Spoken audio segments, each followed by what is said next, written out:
देखिए, blockchain technology और crypto currency ये दोनों बहुत ही ज़्यादा अलग अलग चीज़ें हैं। बहुत लोग ऐसा मानते हैं कि ब्लॉकचेन और बिटकॉइन एक ही है या फिर क्रिप्टो करेंसी एक ही है, लेकिन एक्चुअल में ये दोनों ही चीज़ें बहुत ही ज़्यादा अलग है। जानेंगे आज के इस वीडियो में कि आखिर क्रिप्टो करेंसी का सच क्या है, आखिर क्या है ब्लॉकचेन, आखिर क्या होती है ये क्रिप्टो करेंसी, काम कैसे करती है ये सब चीज़ें, और भी बहुत कुछ जानेंगे इस वीडियो में। तो बने रहिए मेरे साथ इस वीडियो के अंत तक। तो चलो वीडियो को शुरू करते हैं अब। तो दोस्तों, आखिर ये सब शुरुआत कैसे हुई थी? क्रिप्टो करेंसीज ब्लॉकचेन की आखिर शुरुआत कैसे हुई थी? देखो, जनवरी 2009 में दुनिया की पहली क्रिप्टो करेंसी जो कि बिटकॉइन है, इससे बनाया गया था सतोशी नाकामोटो ने। अब ये सतोशी नाकामोटो आखिर है कौन, आखिर ये कहाँ पर रहते हैं, इसके बारे में किसी को कुछ पता नहीं है, ना ही ज़्यादा इंटरनेट पे इनके बारे में इंफॉर्मेशन है। लेकिन हमें ब्लॉकचेन और बिटकॉइन और क्रिप्टो करेंसीज के बारे में बहुत कुछ पता है, जो कि इंफॉर्मेशन अभी पूरी दुनिया में फैली है। लेकिन आखिर ये काम कैसे करती है? आखिर ये काम कैसे करती है, इसको जानने से पहले ये जानना बहुत ज़रूरी है कि ब्लॉकचेन और क्रिप्टो करेंसीज में डिफरेंस क्या है, इनमें मेन डिफरेंस क्या है।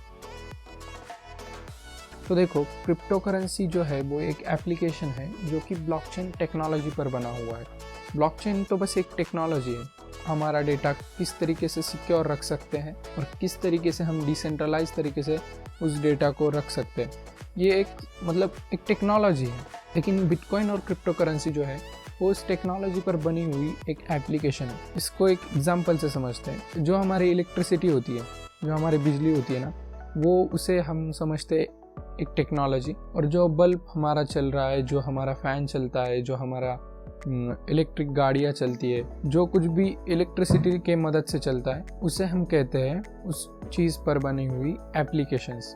यानी ब्लॉकचेन को इलेक्ट्रिसिटी समझ लो, और इन सभी चीज़ों को जो एप्लीकेशंस उस पर बनी हुई है उसको हम बिटकॉइन या क्रिप्टो करेंसी समझते हैं। अब ये तो था ब्लॉकचेन और क्रिप्टो करेंसी के बारे में मेन डिफरेंस। लेकिन ब्लॉकचेन को जानने से पहले और एक चीज़ जानना बहुत ज़रूरी है, वो है हैश। अब ये हैशिंग प्रोसेस आखिर होती क्या है? देखो, किसी चीज़ को हम प्लेन टेक्स्ट में अगर रखते हैं, मान लो कि ये एक नंबर है 1 2 3 4 5 6 7 8। अभी इसी नंबर को हम ऐसे ही रखते हैं तो इसे हम कहते हैं प्लेन टेक्स्ट, जो हमें पता है कि ये 1 2 3 4 5 6 7 8 है। लेकिन अगर हम ऐसे तरीके से रखें जिसे कोई पहचान ना सके, या फिर कह सकते हो कि एक सिक्योरिटी पर्पज़ के लिए हम एक ऐसे फॉर्मेट में उसे कन्वर्ट कर दे जिसे कि किसी को पता ना चले कि ये नंबर ही वो है। जैसे कि इसको इस्तेमाल किया जाता है पासवर्ड स्टोर करने में, या फिर कह सकते हो कि बहुत ज़्यादा इंपॉर्टेंट चीज़ें स्टोर करने में इस हैशिंग फंक्शन को यूज़ किया जाता है। तो ये हैश आखिर काम कैसे करता है, ये बहुत बड़ा चीज़ है। ये अपने आप में ही एक बड़ी टेक्नोलॉजी है। लेकिन हम इतना जान लेते हैं कि किसी चीज़ को अगर एनक्रिप्टेड फॉर्म में रखना है, किसी और फॉर्म में रखना है ना, तो हैशिंग का इस्तेमाल किया जाता है। इसे उस हैश में कन्वर्ट करने के लिए बहुत सारे अलग अलग एल्गोरिदम्स आते हैं। जैसे कि हमारे पास है SHA-256, MD5। अब ये चीज़ें है क्या? ये बस एक अपने आप में एक तरीका है किसी भी चीज़ को अलग अलग तरीके से रखने के लिए। मान लो कि एक ये जो 1 2 3 4 5 6 7 8 का जो हैश है, जो SHA-256 के एल्गोरिदम्स के मदद से इसका हैश बनाया जाएगा, तो इसका एक अलग हैश तैयार हो जाएगा उसके क्या कहते हैं उसे, एल्गोरिदम के अनुसार। और जो MD5 है उसका एक अलग हैश तैयार हो जाएगा, क्योंकि उसका जो उसे प्रोसेस करने का तरीका है, या फिर कह सकते हो उसे एनक्रिप्ट या फिर हैश करने का तरीका है, वो अलग है, एक दूसरे से अलग है। तो यही होता है बेसिकली हैशिंग में। जानते हैं कि आखिर एक ब्लॉकचेन होता क्या है? देखो, ब्लॉकचेन बहुत ही ज़्यादा सिंपल है। एक ऐसी चेन जिसमें सिर्फ और सिर्फ ब्लॉक्स होते हैं। अभी इतना तो नाम से ही पता चलता है, लेकिन जो ब्लॉक होता है, जो ब्लॉकचेन का मेन पार्ट होता है जिसे हम ब्लॉक कहते हैं, तो वो ब्लॉक में आखिर होता क्या है, आखिर क्या चीज़ें होती है वो ब्लॉक में? तो मेनली 3 चीज़ें होती है। एक तो होता है हमारा मेन डेटा, जिसे हम रखना चाहते हैं सिक्योर तरीके से और डिसेंट्रलाइज तरीके से। नंबर दूसरा होता है उस डेटा का जो हैश होता है, वो भी उस ब्लॉक में ऐड किया जाता है। और जो पिछला वाला ब्लॉक है, उस ब्लॉक का भी हैश उस अगले ब्लॉक में भी ऐड करते हैं हम। तो एक ब्लॉक में ऐसी 3 चीज़ें होती हैं। एक तो होता है डेटा, दूसरा होता है हैश, उस ब्लॉक का हैश, और तीसरा होता है प्रीवियस ब्लॉक हैश, मतलब जो पिछला वाला ब्लॉक है उस ब्लॉक का भी हैश। लेकिन प्रीवियस ब्लॉक का हैश क्यों रखा जाता है? देखो, ये सिक्योरिटी का एक मेन पार्ट है, एक सिक्योरिटी का एक मेन पर्पस के लिए इसे रखा जाता है। अगर ये नहीं होती तो ब्लॉकचेन कैसी तैयार हो जाती? मतलब चेन तो ऐसी होनी चाहिए ना कि एक दूसरे से वो कनेक्टेड हो। अब ये ब्लॉक्स तो लॉजिकली कनेक्टेड है, कैसे कनेक्टेड रहेंगे? अगर मान लो कि पिछले ब्लॉक का हैश ये ब्लॉक में ऐड किया है, तो इनडायरेक्टली इसका मतलब क्या होगा कि उसका जो डेटा है वो ये ब्लॉक में भी ऐड है। अगर हम पिछले ब्लॉक का डेटा चेंज करने की कोशिश करेंगे तो जाहिर सी बात है कि अगले ब्लॉक का भी डेटा चेंज होने ही वाला है। तो इससे होगा क्या कि कोई भी आकर ऐसे आसानी से ये डेटा चेंज नहीं कर सकता। ये जो चेन होती है, ये जो ब्लॉकचेन होती है, वो किसी एक पर्सन के पास नहीं होती है। जितने कुछ भी वो नेटवर्क में होंगे, मतलब जितने कुछ भी नेटवर्क्स में जितने कुछ भी पर्सन होंगे, उनके पास अपनी अपनी एक ब्लॉकचेन की कॉपी होगी। अब ये किस लिए? मान के चलो कि मेरे पास एक कॉपी है। अब अगर मैं मेरे कॉपी में कोई चेंजेस करता हूँ तो वो कॉपी मैं सबको कहता हूँ कि मैंने ये चेंजेस किए हैं, क्या आप इसे एक्सेप्ट करते हो? अगर सब एक्सेप्ट करते हैं तो वो ब्लॉक को वैलिड माना जाता है, अगर नहीं तो उसे इनवैलिड माना जाता है। अगर मान के चलो कि मैं मतलब ऐसी इलीगल चीज़ कर रहा हूँ कि मान के चलो मेरे पास 10 रुपये है ही नहीं और मैं भेजने की कोशिश कर रहा हूँ 1000 रुपये, तो मैं ऐसा ब्लॉक में लिख रहा हूँ कि मैंने 1000 रुपये किसी को भेजे, तो ये क्या सही है?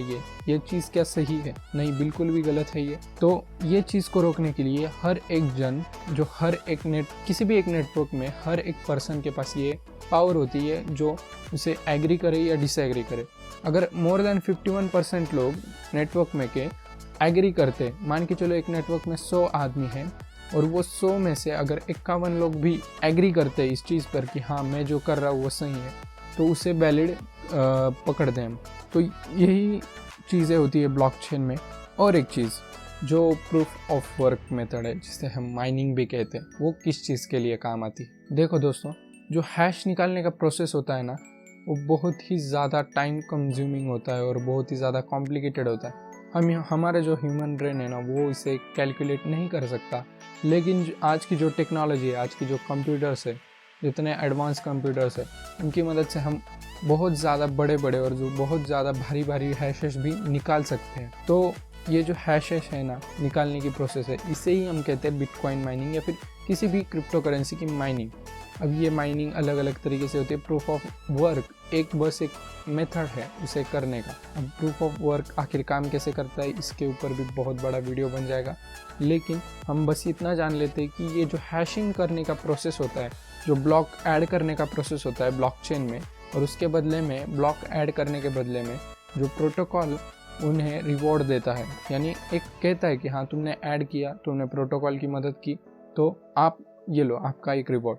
तो इसी चीज़ को हम कहते हैं बिटकॉइन माइनिंग या फिर किसी भी क्रिप्टो करेंसी की माइनिंग। मेन और सबसे बड़ा सवाल, आखिर ये फेमस क्यों हुआ? देखो, मेरे हिसाब से तो भी इसके बहुत सारे रीजंस है इसे फेमस होने के, बिटकॉइन को फेमस होने के, ये टेक्नोलॉजी को फेमस होने के लिए। तो मान के चलो आपको किसी को 1 करोड़ रुपए भेजना है। अगर आप बैंक के थ्रू भेजते हो या फिर किसी और मेथड से भेजते हो जो लीगल है, जो मतलब हम आज के दौर में यूज करते, तो बैंकों को या फिर कह सकते हो कि जो हमारा गवर्नमेंट है, उन्हें पता चल जाएगा कि आपने किसी को 1 करोड़ भेजा है। तो इनकम टैक्स डिपार्टमेंट क्या बोलेगा? लाओ हमारा 30%। तो इनकम टैक्स डिपार्टमेंट क्या बोलेगा? लाओ हमारा 30%। अब ये 30% 1 करोड़ का कितना होता है? ये होता है 30 लाख रुपीज। भाई बहुत बड़ा टैक्स है, बहुत बड़ा। लेकिन इसे इवेड करने के लिए कोई लोग, बहुत से लोग बिटकॉइन या क्रिप्टो करेंसीज का यूज करते हैं, क्योंकि इसमें पता ही नहीं चलता ना कि किसने किसको कितना भेजा, और कितना भेजा ये पता चलता है, लेकिन किसने किसको भेजा ये कभी नहीं पता चलता। तो ये भी एक रीजन है। दूसरा रीजन ये भी था कि एक जो होता है ना, कोई चीज़ नई आई है तो उसे हम ट्राई करें या फिर हम भी इस्तेमाल करें उस चीज़ को, वो भी एक रीज़न है। तीसरी बात तो ये कि ये इतनी चेंज सिक्योर होती है ना, कोई आकर इसमें कोई चेंजेस नहीं कर सकता, कोई भी रहने दो, चाहे मैं चाहे कोई और, क्योंकि ये जो नेटवर्क है ये हर किसी का नेटवर्क है। ये जैसे मेरा नेटवर्क है तो हमारा सबका नेटवर्क होता है ये, तो इसके वजह से ये इतना सिक्योर भी होता है, क्योंकि कोई इसे एक आदमी कंट्रोल नहीं कर रहा होता है। तो इसकी ये भी एक कारण, मतलब डिसेंट्रलाइजेशन भी एक कारण, जिसके वजह से ब्लॉकचेन इतना फेमस हुआ, जिसके वजह से क्रिप्टो करेंसीज और बिटकॉइन जैसी और भी बड़ी बड़ी क्रिप्टो करेंसीज फेमस हुई, और भी ऐसे बहुत सारे रीजंस है। तो ये तो थी दोस्तों जानकारी ब्लॉकचेन, बिटकॉइन और क्रिप्टो करेंसीज के बारे में। अगर ऐसी जानकारी जानना चाहते हो तो सब्सक्राइब करें मेरे चैनल को। अगर वीडियो अच्छी लगी हो तो लाइक ज़रूर कीजिएगा। अगर कुछ आपको लगता हो कि ये चीज़ बतानी चाहिए थी या फिर ये चीज़ नहीं बताई आपने, तो आप मुझे कमेंट सेक्शन में ज़रूर बता सकते हो। लेकिन ये तो बस एक शुरुआत है क्रिप्टो करेंसीज की, अभी आगे बहुत कुछ जानना है हमें, तो बने रहिए लोगों के हाथ में पावर है जब बिटकॉइन, लोगों के पास में ताकत है, हर वतन से शोर, हर जगह मशहूर, भाई अवेयरनेस फैलाओ तुम बेवजह की भसड़। बोलो बिटकॉइन, लोगों के हाथ में पावर है जब बिटकॉइन, लोगों के पास ही ताकत है, ज्ञान नहीं कुछ भी वो कहते बेअसर, भाई अवेयरनेस फैलाओ तुम बेवजह की भसड़ नहीं।